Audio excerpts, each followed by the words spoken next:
గారు హలో అండి. చెప్పండి, పెద్ద చిక్రీ సాంగ్ విన్నారా? విన్నాను. సో ఎలా అనిపించింది అండి? బాగా అనిపించింది. లైక్ రామ్ చరణ్ డాన్స్ కానీ జాన్వీ కపూర్ కానీ బాగా అనిపించింది. Okay, so Ram Charan style ఎలా అనిపించింది? కొత్తగా ఉంది, లుక్ బాగుంది. ఓకే, అంటే రామ్ చరణ్ గారు హీరోయిన్ వెంట వెళ్తున్నప్పుడు ఆ లుక్, ఆ షార్ట్స్ ఎలా అనిపించినాయండి?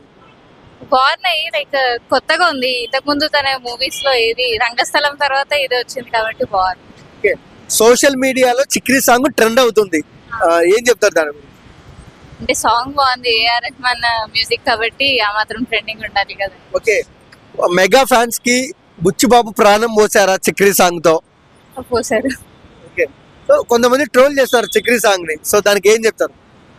అంటే ట్రోలింగ్స్ ఎన్నున్నా కూడా సాంగ్ అనేది వేరే హైప్ అయితే వచ్చింది కదా, బాగుంది. సో ఏం చెప్తారు పెద్ద రామ్ చరణ్ గురించి ఏం చెప్తారు?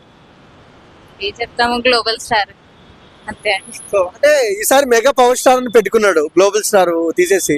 సో దానికి కారణం ఏమై ఉంటది అనుకుంటున్నాను? అంటే Chiranjeevi megastar, Pawan Kalyan power star, ఆ టూ కాంబినేషన్స్ కలిపి రామ్ చరణ్ అనుకుని నేను అలా అనుకున్నాను. అంటే పెద్ద పుష్ప రికార్డులు బద్దలు కొడుతుంది, మేబీ బీట్ చేస్తుంది అంటారు. Maybe so one word about Ram Charan అంటే ఏం చెప్తారండి? ఏం చెప్తాము, ఆల్రౌండర్. రామ్ చరణ్ లో వచ్చే క్వాలిటీ? Dance, looks. థ్యాంక్స్.